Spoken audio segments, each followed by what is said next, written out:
ये कहानी 2011 की बनारस में रहने वाले नितिन की है, जो त्रिपुरा में बीएसएफ में नौकरी करता था और 2 हफ्ते की छुट्टी में अपने घर बनारस आया था। नितिन की छुट्टियां खत्म हो गई थी और वो वापस अपने ड्यूटी ज्वाइन करने के लिए त्रिपुरा जाने वाला था। नितिन ने जब शाम को बस स्टेशन पहुंचा तो देखा कि टिकट का लंबा लाइन है। ये देखते ही नितिन को चक्कर आने लगा और वो जब टिकट काउंटर में पहुंचा तो देखा कि शाम के 6 बजने वाले हैं। बस की टिकट पूरा खत्म हो चुका है। अभी नितिन को 4 घंटे इंतजार करना पड़ेगा, क्योंकि उसके बाद त्रिपुरा बस रात की 10 बजे है। टिकट कटवा के बस स्टेशन पे अगली बस की आने का इंतजार करने लगा। दूसरे दिन तो वक्त यूं ही निकल जाता था, लेकिन आज पता नहीं नितिन का वो 4 घंटे का वक्त गुजर ही नहीं रहा था। उसके बाद लंबा प्रतीक्षा। नितिन ने जब घड़ी देखा तो अब रात के 10 बज चुके हैं, लेकिन बस का कोई अता पता नहीं है। 10 मिनट बाद बस आई और नितिन बस में जाकर अपनी सीट पर बैठ गया। नितिन ने सोचा कि अगर हम पहले मोबाइल से टिकट कटवा लेते तो अभी बहुत दूर पहुंच जाते,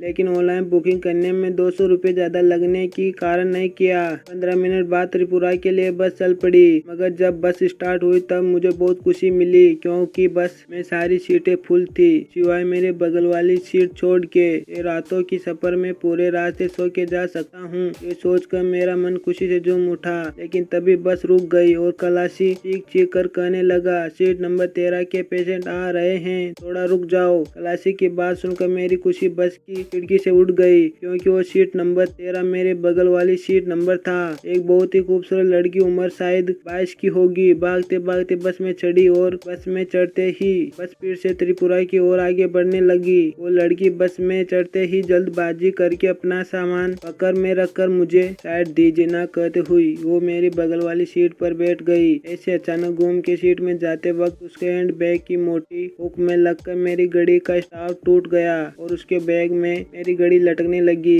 अरे इतनी जल्दबाजी क्यों, मुझे बोल देती साइड दो, मैं तुम्हें आराम से साइड दे देता। नितिन कुछ बोलने से पहले ही वो लड़की ने नितिन का घड़ी उनके बैग से निकाली और अपने हाथ में रखते हुए कहा, सॉरी तुम्हारी घड़ी का फीता टूट गया। वो लड़की की बात सुनकर नितिन का पूरा बदन में जैसे एक बिजली का झटका लगा। किसी का गले की आवाज इतना सुंदर हो सकती है, नितिन को पहले पता नहीं था। पहली मुलाकात में नितिन को वो लड़की पसंद आने लगी। ऐसे खूबसूरत लड़की मेरी बगल में बैठकर मेरे साथ सफर करेगी, मैं सपने में भी नहीं सोचा था। नितिन ने कहा, कोई बात नहीं, और आपने जानबूझकर ऐसा नहीं किया ना, अनजाने में हो गया। एक अगर नितिन ने अपनी घड़ी लेने के लिए हाथ बढ़ाया। वो लड़की ने कहा, मैं आपकी घड़ी का स्टॉप लगाकर आपको वापस लौटा दूंगी। नितिन ने कहा, आपके साथ और दोबारा मुलाकात नहीं हो सकती। लड़की ने कहा, कहाँ जा रहे हो आप? नितिन ने कहा, त्रिपुरा। वो लड़की ने बड़ी खुशी से कहा, मैं भी त्रिपुरा में ही जा रही हूँ। नितिन ने कहा, बढ़िया, अभी मुझे मेरी घड़ी दे दो। लड़की ने कहा, अच्छा आपकी घड़ी का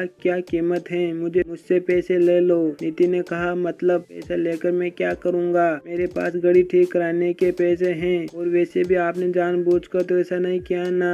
लड़की ने कहा, नहीं मतलब अगर मेरे से कोई गलती हो जाए और जब तक मैं उस गलती को सुधार ना लेती हूँ मेरे मन को शांति नहीं मिलती है। नितिन ने कहा, ये तो बहुत अच्छी बात है, लेकिन आपको प्रयाचित करने की कोई जरूरत नहीं है, मेरी घड़ी मुझे वापस दे दीजिए और बात ना बढ़ाए। उसके बाद वो लड़की मेरी हाथ में मेरी घड़ी दे दी। के बाद थोड़ी देर के लिए खामोशी। थोड़ी देर बाद खामोशी से बाहर आकर उस लड़की ने कहा, अच्छा आप बुरा ना सोचो, आपका नाम जान सकती हूँ? नितिन ने कहा, मेरा नाम नितिन कुमार। टूटी हुई घड़ी में देखा कि रात के 1 बज चुके हैं। अब 2 घंटे बीत गए, समझ में नहीं आया। वो लड़की ने फिर से कहा, मैं आपको आज सोने नहीं दूंगी, क्योंकि मैं भी आपको नहीं जानती और आप भी मुझे नहीं जानते, इसलिए आज मैं आपको साथ मेरे सारे दुख शेयर करूंगी, क्योंकि दुख बांटने से कम हो जाते हैं और मन में शांति मिलती है, और भविष्य में भी आपके साथ कभी मुलाकात नहीं होगी, इसलिए मुझे बोलने में कोई दिक्कत नहीं है। नितिन ने मन ही मन में सोचा, जो इतनी खूबसूरत है उसको भला क्या दुख हो सकता है। नितिन ने धीमे से कहा, मैं आपकी बात सुन रहा हूँ। लड़की ने कहा, मेरा नाम पिंकी है और मैं बनारस में एक दूर के रिश्तेदार मामा की घर से डिग्री की पढ़ाई करती हूँ। आपको पता है सभी लड़कियों की तरह मेरी जिंदगी में भी प्यार हुआ था,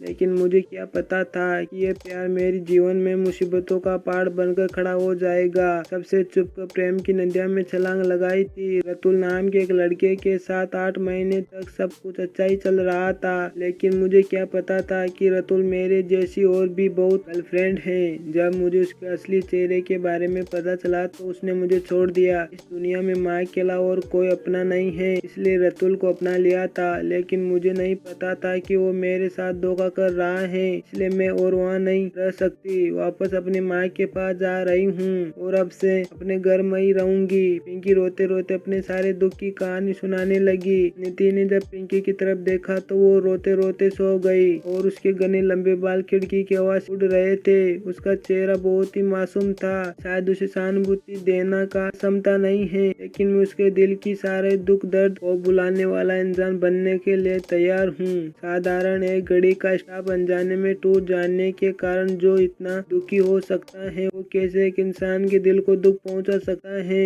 यह असंभव है। नितिन ने मन ही मन में सोचा। मैं उसे दिल के दुख से भरी नाव को कंडारी बनना चाहता हूँ, लेकिन क्या पिंकी मुझे मौका देगी? कहानी यही समाप्त नहीं हुई है दोस्तों। अभी तो नितिन के मन में पिंकी के लिए प्यार शुरू हुआ है और पिंकी का प्यार शुरू होना बाकी है। इसी के साथ इस कहानी का फर्स्ट पार्ट यही समाप्त होता है। मिलते हैं अगली वीडियो में, तब तक के लिए गुड बाय। आप सभी का बहुत बहुत धन्यवाद अपना कीमती समय देने के लिए।